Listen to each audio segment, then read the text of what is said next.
Hey Steve, I've been meaning to ask you something. Have you been borrowing one of my knives? Like the one with the tanto point? There's some rolls on the blade, and I swear it's like somebody's been using it to chop wood. And hang on. Oh no, not again. Fancy, he's into the machete again. No, no.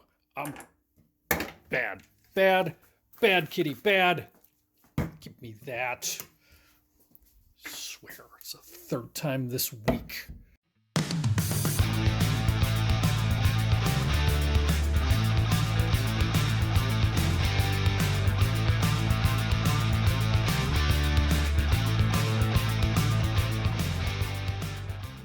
Hello, and welcome to another episode of Spooky Tales with Steve the Cat. I am your host, Steve the Cat. Yes, thank you very much, social media fact checkers. This is not, in fact, Steve the Cat. This is Steve's animatronic stunt double. Appearing alongside Steve's animatronic stunt double is our new animatronic. His name is Fancy. And as you see, Fancy is wrapped in paracord because Fancy may or may not be demonically possessed, and so he will remain tied up until he can learn to behave like a little gentleman. Anything you'd like to add, Fancy? I will feast upon your flesh and bathe in your blood. Yeah, you sound really tough. Hey, listen, you're a demonically possessed plush toy. What are you gonna do, maul me? Your claws are made of felt. Well, that's just hurtful. Yeah, it's hurtful, I'm sorry. Anyway, we've got two good movies today. Actually, that's not true. We've got two really silly, campy movies that are kind of fun if you're in the mood for that sort of thing. Anyway, so let's get to it.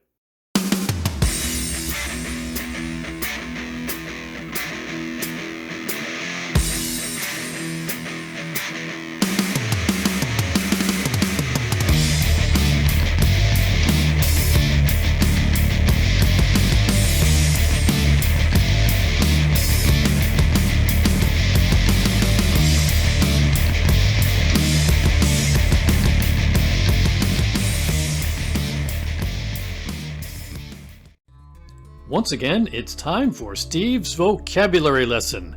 This is the part of the show where we investigate the use of new and creative language in an effort to stay ahead of social media bots and algorithms that would try to ban us. This week's words. Hey, we're getting ready for summer here. School's out. There is no vocabulary lesson this week. Well, the days are getting longer, the weather's getting warmer, we're getting ready for summer here at Spooky Tales with Steve the Cat, so let's talk about that great horror movie tradition of summer camp. Summer camp has been the setting for a great number of horror movies, some of them good, some of them not so good. Why is summer camp such an integral part of the horror movie universe? Well, for starters, it gives a non-school setting for teens, so it just gives you an option other than having a school setting if you're trying to make a film. It gives you an excuse for minimal supervision, which is always helpful. It provides an excuse to be out at night, which is really helpful when making a horror movie. It provides an excuse for pretty girls in swimwear. It provides an excuse for sexy antics. And the woodland setting provides many options for suspense and spooky antics. Now, summer camp, there's actually many varieties of summer camp movies. The college kids on spring break type of movie, you can argue is basically a variation on the summer camp genre. And similarly, you can argue that the college kids go camping movie is just another variation on the summer camp genre. So it's kind of an expansive definition, but there's a lot of movies of this type out there. The interesting thing about summer camp movies is, in many cases, unlike traditional slasher movies, you often don't know the identity of the killer until the very end of the movie. Let's talk about summer camp in movies. Well, the most obvious example is Friday the 13th and its many sequels, with the exception of Jason X, which takes place in outer space. Friday the 13th, I don't know if they established the whole summer camp genre, but really popularized it. But you've got other movies. Sleepaway Camp, which is kind of a weird, campy summer camp series. Madman. Cheerleader Camp. The Burning. Cabin Fever, both versions. Cabin in the Woods. Camp Dread. Now, I'm going to say right now, you see the poster for Camp Dread, you will see Danielle Harris's name in the credits for Camp Dread. Do not be fooled. Danielle Harris appears in that movie for like 10 seconds at the beginning and another 10 seconds at the end. They obviously paid her just to have her quickly appear in the movie just so they could say it was a Danielle Harris movie. Do not be fooled. Summer Camp, and many, many more. Now, there's no vocabulary lesson this week, but there is going to be a math lesson. Sorry, that's just the way it is. If we're going to talk about summer camp movies, we have to talk about the Gaussian distribution of horror film absurdity. So, if we were to plot every horror movie ever made and plot its seriousness along the x-axis, we would end up with a traditional bell-shaped distribution. On the far left, you would have a small number of very campy movies. On the small right, you would have a small number of very serious movies. And you would have a large population of movies somewhere in between that are kind of campy but kind of serious. Just to give an example, on the far right, the very serious side of the spectrum, you've got Malevolence 2, a movie we talked about a few weeks ago, a movie I absolutely love. On the far left side of the spectrum, you've got Jason X. Jason goes to outer space and battles a robot. Very campy movie, and that's not to say it's a bad movie. Understand this x-axis is not a moral judgment or a judgment of the quality of the movie. It's just a judgment of the attitude with which the movie is intended to be taken, whether you're supposed to go into it seriously or if you're supposed to just go into it to have a good time. I enjoy both of these movies, but they are very different. Your typical summer camp movie tends to be on the left side of the spectrum. The original Friday the 13th was kind of in the middle of the spectrum, but the sequels progressively worked their way further and further to the left, and that's just the natural progression. Summer camp movies tend to fall on the very campy side of the spectrum. The films we're going to do today are to the very far left. They're in the Jason X territory. They are very campy. They are not intended to be enjoyed because of fine acting or fine storytelling. They're expected to be enjoyed because you're watching it with a bunch of friends and you're just laughing your butts off at the movie. Let's talk about the first movie in our double feature for today. The title is Spirit Camp. You see the poster right there. This is a slasher serial killer comedy that was released in the year 2009. Directed by Carrie Beyer, and it features a cast including Roxy Van Diver, Julien, Brandon Smith, Megan Moser, Amy Morris, and John Paul Burkhart. If you've heard of any of those people, good for you. You are a better person than me. So let's talk a bit about Spirit Camp. The poster pretty much tells you everything you need to know about this movie, but we'll do a film summary anyway. This is obviously a summer camp slasher flick. It is not even a little bit serious. It is just campy, campy, campy all the way through. The gist of the movie is that you have a bad girl with a mysterious past, and she's sent to a summer cheerleading camp as part of her rehabilitation. And of course, you have all the different character types there. You've got the slutty cheerleader, you've got the obsessively perky cheerleader, and so on, and so on, and so on. And of course, somebody's killing everyone, but you don't know who. Much like the original Friday the 13th, you don't find out who the killer is until the very end.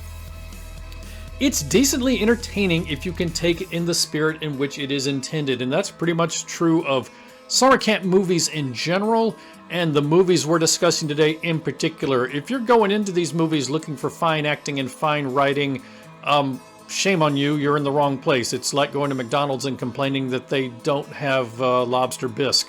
You know, you just don't expect that. It's a movie that you go into expecting it to be not too serious, and you just enjoy it with your friends. Maybe have a scorecard, maybe play a drinking game, but have fun with the movie.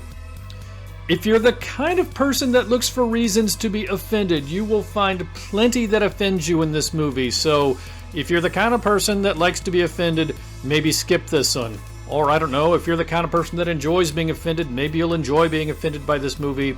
I can't speak for that. Anyway, let's talk about the villain profile. Name, well, we're not going to reveal the identity of the killer. The class is a mysterious summer camp killer with the special powers including the ability to conceal his or her identity and proficiency with a surprising number of improvised weapons. The signature weapon, well, Summer Camp Killer in this case does not have a signature weapon, uses various weapons including an axe, a knife, and, at least once, knitting needles. Signature technique, there's again no signature technique. The killer utilizes various techniques in order to maintain the mystery and frankly to keep the movie entertaining. Well, it's time for Steve's scorecard for the movie Spirit Camp. So, to start with, kills. I counted 10. Bare breasts. I counted 6, plus there were many girls in bikinis and some side boob. Car chases. There were no car chases in this one. Possumings. There were no possumings, but yet again, there was one near miss. Offensive stereotypes about male cheerleaders. I'm sorry, I broke my counter. Seriously, if that's the sort of thing that bothers you, steer clear of this movie. It is continual offensive stereotypes about male cheerleaders. Annoying brats. Yeah, there is definitely one of those. Now, the thing about really campy summer camp movies is they're normally pretty good about following the rules. So you can go into this one pretty confident that the annoying brat is going to survive to the end of the movie, but you'll find yourself wishing that that was not the case. Implausibly husky cheerleaders' boyfriends. Yeah, there's one of those. It's one of those couples where you just look at them and say, how does that guy end up with that girl? I mean, good for him, I suppose. Husky guys need love too. It's just surprising. Enthusiastic application of sex toys. Oh yes, sex kills, even if it's a sex toy, but you got that at least once in the movie. And stock footage of an alligator. 1. Not shown in the scorecard, but something you'll also want to keep your eye out for are Easter egg references to movies such as Halloween. I counted 2 Halloween references. They're staying at a place called Loomis Lake, although they've changed the spelling of Loomis. And there's a character named Mrs. Haddonfield. I'm not sure why they're doing Halloween references in a summer camp movie, as opposed to, say, Friday the 13th references. And as I say that, I'm now thinking maybe I was so busy looking for more Halloween references that I missed references to Friday the 13th. Now I'm thinking I need to go back and watch this one again. Anyway, Steve's final score for Spirit Camp. We give it 2 paws out of 4. It's an acceptable, campy summer camp slasher movie that needs to be taken in the spirit it is offered. Now, be warned, if you do not go into this with the right mindset, you will be surprised that somebody gave this 2 paws out of 4. You'll see it as a 1 paw movie, maybe a 0 paw or a half paw movie. You've got to go into this with the right mindset. You have to go into this with the mindset that it's silly and it's not supposed to be taken seriously. It's not really necessarily a movie you watch by yourself. This is a social movie. This is a Mystery Science Theater 3000 kind of moment where you and your friends watch together and just enjoy laughing. But anyway, that's Steve's final score for Spirit Camp.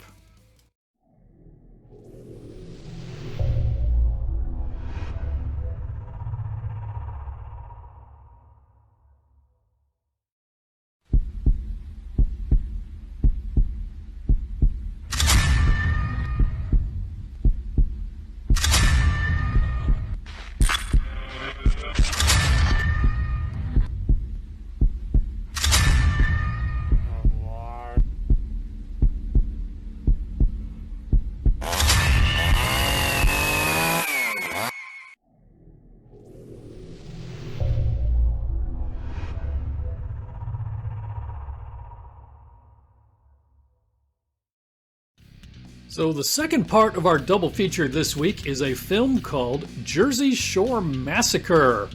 And there's the poster, isn't she lovely? This is a summer slasher comedy, a raunchy comedy, released in the year 2014. It was directed by Paul Tarnopol, and I'm sure I'm pronouncing that incorrectly, I apologize.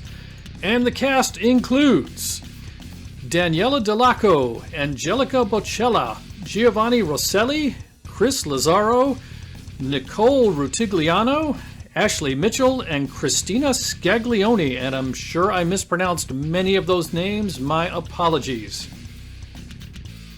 So what can I say about a movie called Jersey Shore Massacre? This is another one of those where the poster pretty much tells you everything you need to know about the movie, but we're contractually obligated to do a film summary anyway. This is a campy summer down the shore slasher movie. It's basically half slasher movie, half raunchy road trip comedy. It features intentionally unlikable characters of the MTV Jersey Shore variety. This movie was produced by something called JWoww, which apparently is some variety of demonic entity that lives in the coastal region of New Jersey. And apparently its breeding and feeding habits were documented in a series of documentaries on MTV called Jersey Shore. Apparently it's related to another demonic entity called a Snooky. Really, that's the extent I know about this. But from what I can tell, the whole Jersey Shore culture is just a bunch of people that, frankly, you won't feel bad about seeing them get carved up. The premise of the movie is that stupid, skanky, unlikable Jersey girls staying at a vacation house are stalked by a murderer. That said, it has surprisingly good practical special effects, and that is why I selected this movie for this episode. The special effects are really good. Now, you're going to hate the cast. They're intentionally unlikable. You are going to root for the murderer like crazy. You're going to want to see all of these people die. So from that point of view, it kind of works well as a campy movie. The interesting thing, though, is that the practical special effects and the killings, my hat's off to the special effects team. They really overachieved. You could cut and paste the killings from this movie and drop them into a serious horror movie, and they would work just fine. The action takes a long time to get going, but there's a good bit of it once it starts. The pacing of this movie is kind of odd. You kind of have a little bit at the opening of the very beginning where the killings start, and then it basically turns into a raunchy road trip comedy for 30 to 45 minutes where there's no slasher action. It's just, it is like something in the vein of The Hangover or Superbad or Bridesmaids, but obviously not nearly of that caliber or quality, but in that same spirit of just raunchy road trip fun. And then the switch gets flipped and it turns into a campy slasher movie, and there's lots of action. So instead of spreading the action out over the entire movie, it's kind of all concentrated in the second half of the movie. So it kind of feels like it's slow and then very rushed at the end. This movie will make you want to nuke New Jersey from orbit, just to be sure. And I'm sorry to have to say that, but give the producers of this movie credit for understanding how much the rest of America hates the Jersey Shore culture. You're going to want to see these people just vaporized. And it pains me to say that because a very dear friend of mine is a Jersey girl, and if she heard me say this, first of all, I'm sure it would really hurt her feelings. Second of all, she would probably storm out of the hair salon where she works, flip off her hoop earrings, and whack me over the head with one of her knockoff Manolo heels. It's a fun movie if you're in the mood for a raunchy humor and campy slasher action. And again, the key to enjoying a movie like this is your expectations going in. If you go in expecting good writing and great acting, you're in the wrong place. Again, you're at McDonald's expecting to find lobster bisque, if that's what you're expecting here. You do not go into a movie called Jersey Shore Massacre expecting art. You go into it expecting something silly. And if you're okay with that, if you got friends coming over and you're all okay with that, you'll probably have a good time with this movie. Let's talk about the villain profile. Once again, we have a mystery villain. A mysterious summer movie killer. We don't know who it is. You find out at the end. Again, the killer's special power is the ability to conceal his or her identity, proficiency with a surprising number of improvised weapons, and power tools. There is no signature weapon. Once again, the killer uses various weapons, including, but not limited to, knives, swords, and a power sander. Also, there is no signature technique. Once again, the killer uses various techniques to maintain the mystery. So, that's our villain profile for Jersey Shore Massacre. Well, let's get to the scorecard for the second feature in our double feature, Jersey Shore Massacre. Starting with kills. 17. Now, remember what I said earlier. This movie is half raunchy comedy, half slasher movie. So that's 17 kills, the bulk of which are shoved into the second half of the movie. So it really gets kind of almost too fast-paced there at the end, and I may have missed some. It was kind of hard to keep count because there's so much going on, but 17 kills. Bare breasts. I counted 12. I may have missed some, but there are bare breasts aplenty. There are also bikinis and short skirts. Car chases. Well, there's not really any car chases in this one. Bear traps. There are 2 bear traps in this movie. Ron Jeremy sightings. There are 2 Ron Jeremy sightings in this movie as well. Fun fact, many years ago I was in Las Vegas and happened to have a Ron Jeremy sighting in the lobby of Caesar's Palace. Banana hammocks. There was 1. Weaponized sex toys. Yep, there's one of those. That's one of those things I never thought I would be putting in a movie scorecard, but there you go. And slasher movies within a slasher movie. There is one of those. But with your viewing of Jersey Shore Massacre, you also get some bonus features such as non-stop ethnic stereotypes. Again, if you're the kind of person that is easily offended, please avoid this movie. You're just gonna, it's gonna ruin it for you. It's gonna ruin it for everybody. The movie's full of non-stop ethnic stereotypes. Italian Ice. Not the dessert, but the rapper. Yes, a rapper named Italian Ice, kind of a spoof on Vanilla Ice. Honestly, I thought it was pretty darn funny.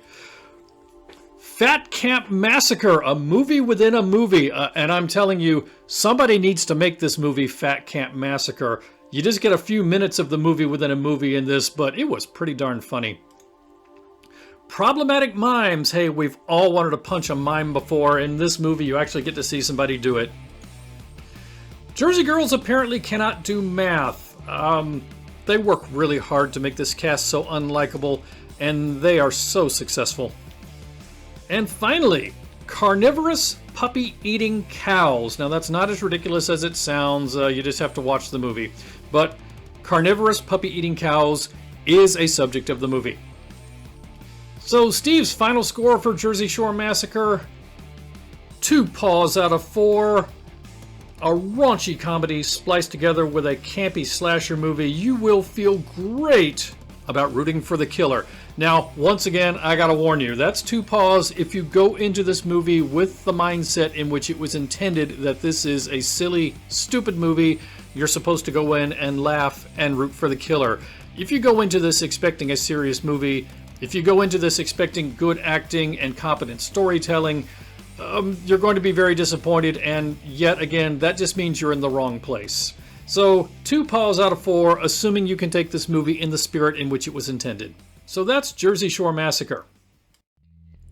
Well, we're almost to the end of this episode, but before we go, let's talk about some other stuff Steve watched this week. Number 1, They Reach. This is a movie featuring middle schoolers battling a demonic force. Now, this is a TV-14 movie, and frankly, it is much more Stranger Things than a horror movie. That said, it is pretty good if you're looking for a Stranger Things kind of vibe. If you're looking for a horror movie with lots of monsters and gore and such, this is the wrong place to look. But if you're kind of happy with a teen-friendly Stranger Things kind of movie, you might enjoy this one. Second movie, American Fright Fest. A burned-out horror director is hired to stage a live haunt at an old insane asylum. This is kind of a campy, old-school horror movie. Things get dicey when actual escaped mental patients infiltrate the cast, and of course, terrible antics ensue. It's campy. I'd say it's average to pretty good. It's a bit predictable, but, you know, that's part of the thing about old-school horror movies is a lot of times they are formulaic. Finally, The Collector. This is a torture porn cat and mouse movie. It takes place inside a house filled with traps. Imagine Saw Except instead of Saw kidnapping you and taking you to his lair, Saw comes to your home and sets up a bunch of traps to take his wrath out on you. This is a very well done movie with lots of tension and suspense. Torture porn is more suspense and edge of your seat kind of stuff, and this movie does not disappoint if that's what you're after. So I would say, if you can handle torture porn, I would say this is an excellent movie. I've watched it a couple of times and I've really enjoyed it. Now, if you are not a fan of torture porn, you will not like this movie. If you can handle torture porn, if you like the Saw kind of movies, you'll probably enjoy this one a lot. So that's some other stuff Steve watched this week. Well, that wraps it up for another episode of Spooky Tales with Steve the Cat. I am Steve's animatronic stunt double, appearing with Fancy. Fancy, anything you'd like to add? Could I get you to scratch my nose? Oh, there it is. There it is. Dude, you're making it weird. No. All right, well, thank you for tuning in, everybody. We'll see you again real soon. Bye-bye.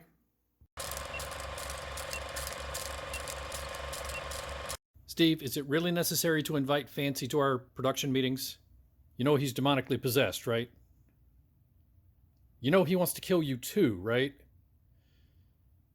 I really don't like the fact that he ranks above me on the organization chart. Well, that's all for this week. Thanks for watching.